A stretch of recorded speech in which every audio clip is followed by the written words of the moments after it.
career in the entertainment industry has enabled me to work with a diverse range of talent.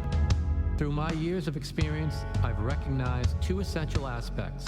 Industry professionals, whether famous stars or behind-the-scenes staff, have fascinating stories to tell. Secondly, audiences are eager to listen to these stories, which offer a glimpse into their lives and the evolution of their life stories. This podcast aims to share these narratives, providing information on how they evolved into their chosen career. We will delve into their journey to stardom, discuss their struggles and successes, and hear from people who helped them achieve their goals. Get ready for intriguing behind-the-scenes stories and insights into the fascinating world of entertainment.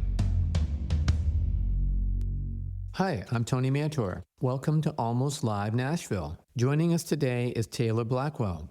She's a multi-talented actor, musician, writer, and director hailing from West Palm Beach, Florida. With over 45 credits in TV and film, including Resident Alien and American Gigolo, and as the vibrant frontperson of her band, The 10th, she brings electrifying energy to the stage.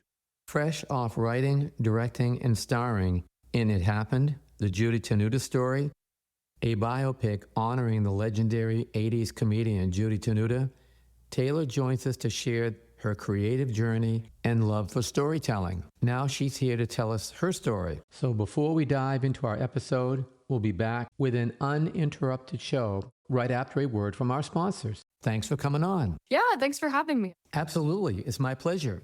So you've got a very interesting career. I'm curious, did it start out with music in mind, or did it start out with being in front of the camera and acting first? Started out with acting, and I've been doing that since I was 5. And then I've always had an interest in music, but I didn't start really pursuing that as a career till I was in my later teen years. Okay. When music came into your life, did you get consumed by that? Or was it something that, hey, this is what I'm going to do, so let's just keep doing it? A little bit at first. When I started, it was a bit all-consuming, and the band that I was in, the 10th, I feel like pretty quickly into us being a band had some good traction and exciting things happening for us. So I got caught up a little bit in that whirlwind. And then COVID happened not too long after that. So that slowed the roll a little bit as far as the band momentum and just music momentum going. Yeah, COVID sure did stop a lot of good things that were in the process for a lot of people. So which is your passion, acting or music? I'd say I'm an actor first and foremost, but all my creative outlets feel so intertwined for me that it's hard to pick a favorite. I think I go through waves where I'm really enjoying one maybe over the other, but I truly love them all. Yeah, that's totally understandable. Now, I understand that you got mentored by Burt Reynolds. Right. Can you tell us how that came to be? I first met him when I was 10. I grew up in a town called Jupiter in South Florida and was taking acting classes at the Burt Reynolds Institute, which was also his museum. And he grew up in my hometown of Jupiter, Florida, and always loved Jupiter. He lived in Los Angeles a long time and other places, but he always felt there was no place like home. So he spent the later years of his life back in Jupiter, and it also had a dinner theater there for a long time. And I was taking these classes at the Institute, improv classes, and I had a different teacher who saw some potential in me and mentioned me to Burt, and Burt invited me into the class. It was me and people much older than me. I was the only child in the class, and he was my teacher till the end of his life. So I forget how old I was when he passed away. I think probably early 20s. So for a good chunk of my life, he was like an uncle and a friend and a teacher and a big cheerleader for me. That's awesome. Now, with his career, the accolades he had, just everything he knew about the business, what did that mean to you? Yeah, I mean, I think the biggest thing that he really did for me personally was the encouragement and belief in me. That has been such a, I don't want to say driving force, but such a nice thing to know, especially when there's ups and downs in this industry, that I had the belief of such an incredible actor and person behind me. throughout being in his class would tell so many stories about his times on set. That passion for filmmaking and storytelling always got me excited about having those own experiences for myself. Yes, it's always great to be able to learn from someone that has such an extensive career that can give advice to avoid some of the pitfalls that we all know can happen. Now, you've done and are doing great things. So, how does it feel and what goes through your mind when you take on a brand new project? It's always exciting.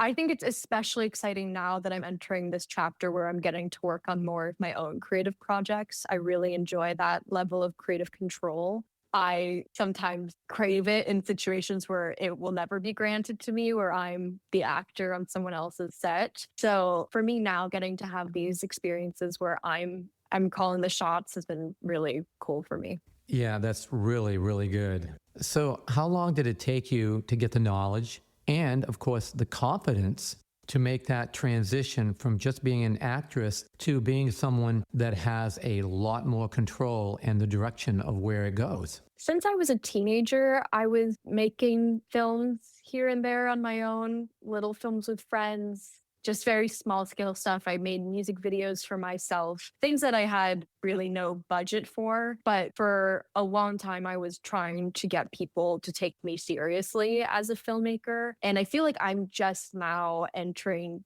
that stage of my career where I'm a little older and I also have a little bit more of a body of work that I can show for myself as a director as well as an actor. I think I'm just now kind of getting, I don't want to say permission because I don't necessarily need it. I can always go and make my own things, but it's nice to have people who are now hopefully giving me money to make things. That's been nice versus, putting my own money and filming things on a smaller scale. I want to keep doing a lot of the things I'm already doing, but just on a bigger scale with a larger team involved and more money, frankly. Yeah, I get that. Money controls everything. The more you have, the more you can do, the more you can promote, Sure. the better the production. It's a necessary evil, it's part of the game. Yeah. I mean, it's just a part of the game. There's only so much you can do without it. So there's certain projects that I have that are very easy to make on a small scale, but then some of the bigger visions I have just require some extra finances. Yeah, I totally get that. We'll get to what you're doing now here very shortly.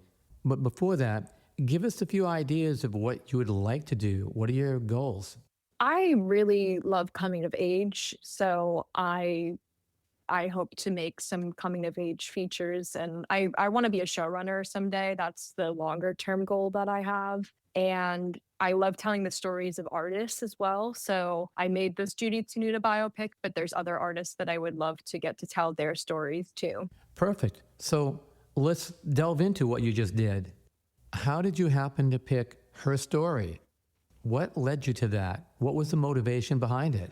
It was somewhat selfish at first because I was a fan of Judy's and I just felt that she seemed to be a dream character. I play accordion, she played accordion, and that's not something I get to incorporate in my performance that often. So that was enticing to me. And then beyond that, she just had so many colors to her and was obviously such a fun performer and so dynamic that I wanted to get to play someone who I could experience those different things, the high quality of her voice, the low quality, her sweetness, her more what is the word?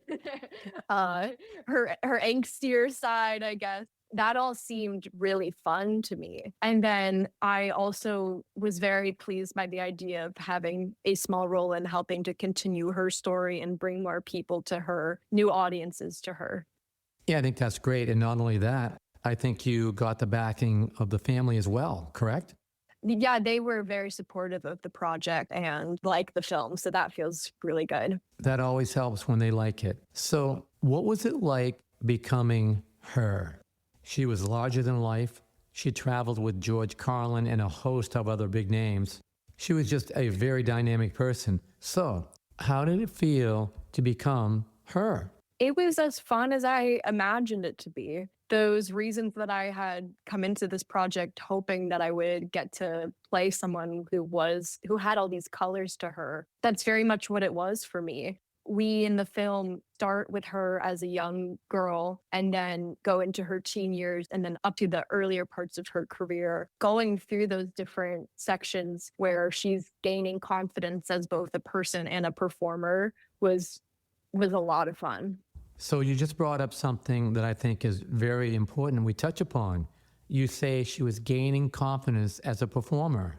Did you find any similarities of what she was going through to what you went through in learning your craft? Definitely. I think a lot of artists, they all have to find their voice, right? And when I was approaching writing this movie, her actual voice was so important for me to capture as a performer, but also to make a big part of the story because she had such an interesting voice. And I think it's what she's often remembered for. When people think of Judy Tenuta, they think of the cadence of her voice. And I wanted a big part of the film to be about how she found that voice figuratively and literally. So when you take on a part like this, you immerse yourself into it and you try and become that person as much as you possibly can, and you hope that transition comes through. Was that transition easier than you thought, or was it harder than you thought it might be? I think what was more difficult than I thought it would be was finding the lower, growlier side of her voice. That was something, I mean, I never accessed that voice in my day-to-day life, so it took some time to really find it. I got the high part, I think, down pretty quick, but the lower part was harder. I think in a way it came easier than expected from the standpoint of I had been doing so much research on her for a while, watching every interview I could find and every comedy special and reading the books that she had published and talking to her friends and family. And that was all for the writing process. But by the time it came around for me to start preparing the performance, I'd already had so many hours of the research from a writer that a lot of that sunk into my brain and was already kind of there from the performance standpoint. Okay, so you wrote it, you produced it, you acted in it, you really put this whole thing together yourself. What kind of time frame in producing it and recording it did it take? It's hard to say. I don't exactly remember. I believe we filmed in, I want to say November of 2023. There was a long process of editing the film. So I think when it's all said and done between the pre-production, filming, and editing, maybe a year and a half, something like that. But there wasn't a whole lot of preparation. It wasn't like we had months and months or years of preparation before filming. Okay, you wrote it, you put it together, you filmed it, you acted in it. Now you've been involved in her life for a year and a half or more. How did that change you? You mentioned a little earlier that you noticed a similarity of what you had done to what she had done. So once you immersed yourself into this and you became her, how did that affect you? Or did it affect you at all? Of course it did. I think it's helped me with my own confidence. And because she was so fearless, I wanted to bring that fearlessness when I was portraying her, but also as the director. I think the director on any film set really sets the tone. So it was important for me to be a director that seemed really in control and made my cast and crew feel really at ease. I think that brings out the best performances in people. I've been on sets as an actor where the director seems not in control, and then that makes you kind of scared, and then you're worrying about things you shouldn't be worried about. So that was something I was trying to think about. And also when you're, I think, doing any creative project, no matter what role you're playing in that project, you come in with your ideas, but you also have to let certain things go and just see what happens. I think going through this journey of making the film, I am learning more and more to let go. And it's still an ongoing process of learning that lesson. Yeah, that's great. So in other words, you learned how to let people be creative, but when they got out of that box that you wanted them to stay in, you pulled in the reins. Sure. Yeah, Yeah. that's a good director. So when it's finished, you sit back, you watch it, you've got a great body of work. Everybody's satisfied, everybody's happy. Now, how did that make you feel? Not so much that everybody liked it and was patting you on the back and, oh, great job.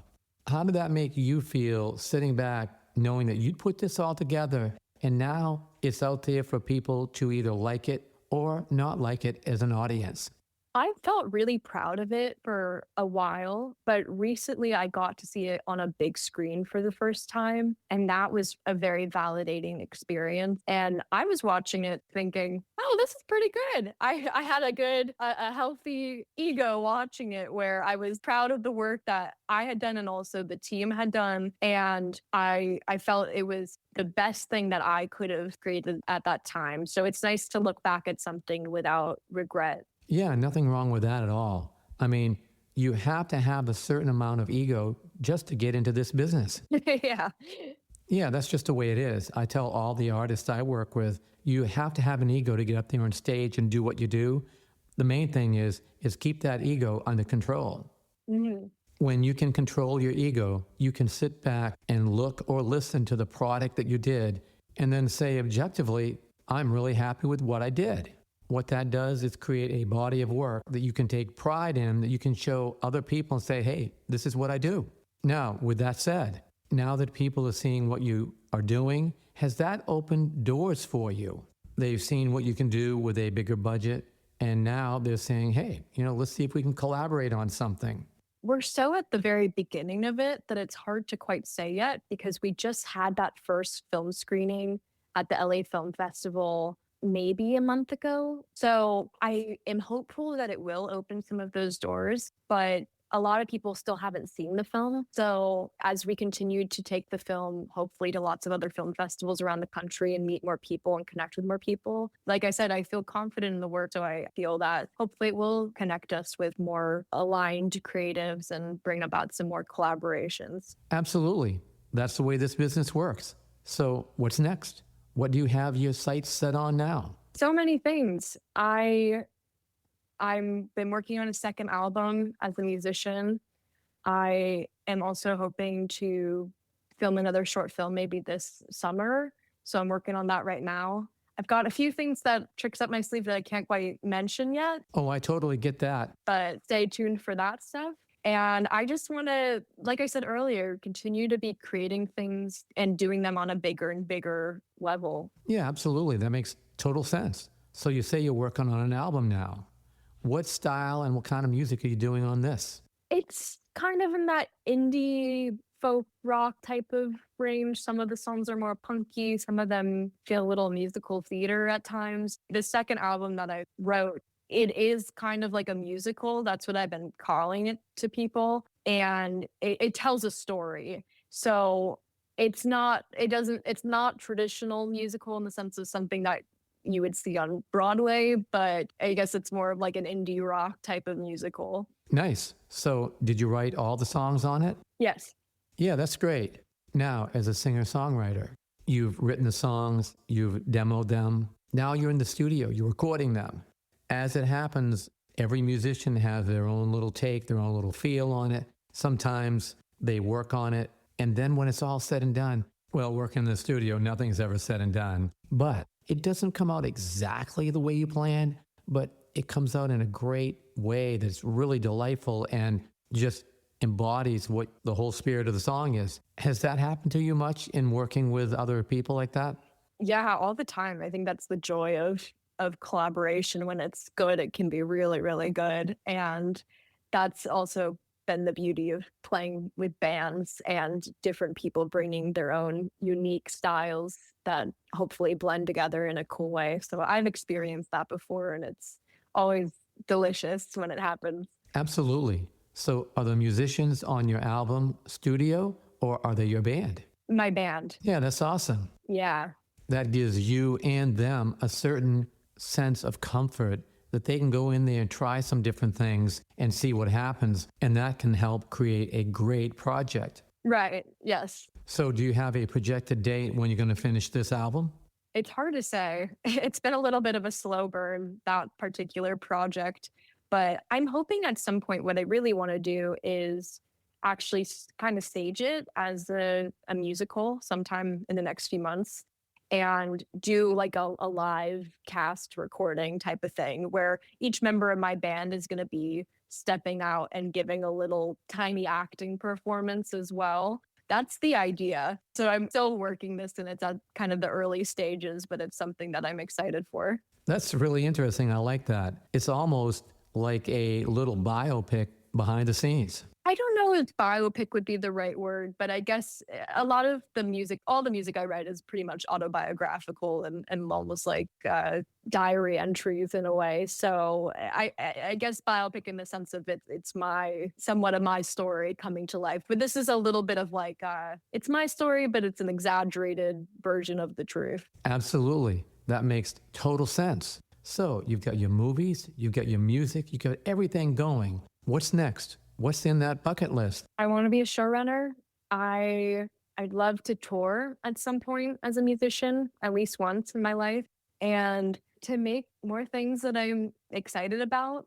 There's so many people that I'd love to work with as well. I really love the director, Mike Mills. So if I got to work with him as an actor, that'd be pretty fantastic. But there's also a gazillion other people I'd love to work with too. Yeah, I mean, that's all great aspirations. Nothing wrong with that at all.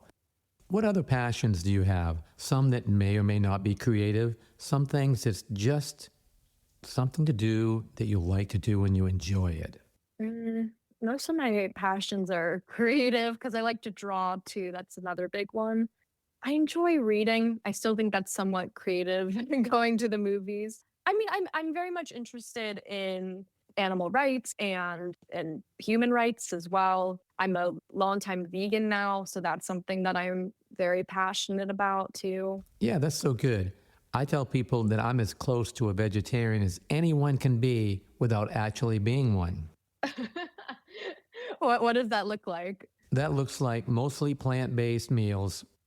Nice. I stay away from the processed foods. I stay away from the meat most of the time. Once in a great while, I might have some. It's very rare, though. I'm really, really close to that vegetarian label. Well, that's awesome. I always tell people, like, if you can just even start incorporating a plant-based or vegetarian meal into your week or once a day, something like that. I don't think people have to like go all in necessarily right off the bat, at least. But I work closely with a foundation called Mercy for Animals, and they do a lot around exposing the truths of factory farming and how horrible that can be. So I feel lucky that through being a vegan, have met so many people who are doing amazing work with animal rights. One of the big things that people miss about this is it's just healthier. Yeah. Yeah, I think that's a great thing you're doing working with those foundations. Maybe in the end, it'll just make people a little bit healthier. Yeah. And it's unfortunate that currently that healthy living is not fully accessible to everyone yet. But I think the hope for a lot of vegan organizations is that we make that more accessible to public schools and to all sorts of people. Yeah, that's certainly a great thing. Just reaching out and helping as many people as we can. Treating people with kindness, respect, all that good stuff. Yeah, I'm with you on that. It does not cost anybody anything to show a little kindness. Yeah. Well, we got off track slightly here, but we'll get back now. So, how do people find you? My Instagram is The Musical Mushroom. I'm on YouTube, which is just my name. And that's a good way to find me because I've got the trailer out from my film, It Happened, the Judy Tenuta Story, on there, as well as my Instagram. I'm also on TikTok, which I think my TikTok is also The Musical Mushroom. Those are some good ways to find me. But also, anyone who's listening to this runs a film festival or is connected to a film festival and they want to play our movie, you can reach out to me through those ways, or also even just email me, which is tayblackwell@gmail.com. I'm around. I'm ready to connect. I think that's great that you want to connect because so many people want to go into this cave and never be seen again.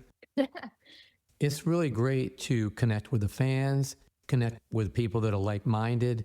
Just so many ways of interconnecting to make this world a little bit better place. So I'm really glad that you do that. No, I enjoy it. That's been, I think, what will continue to be a great part about these film festivals is meeting lots of people. Yeah, absolutely. So, in closing, what would you like to tell people? People that might be just finding you or people that want to know more about you? What would you think is important for them to hear? Well, I'm Taylor. I'm 26 and I'm a creative, and I have a lot of big aspirations and also really enjoy the creative process and journey. And I am documenting a lot of that stuff online and on social media. So if that interests you at all, please come along for the ride and reach out and follow along. And like we talked about, I am interested in people and the human experience and best portraying that through my art and creating positive change through my art. So if that interests you, hope to connect. Yeah, that's awesome. Well, this has been great. Great information, great conversation. I really appreciate you taking the time to join us today. Yeah, thank you so much. This was a lot of fun. Yes, it's been my pleasure. Thanks again.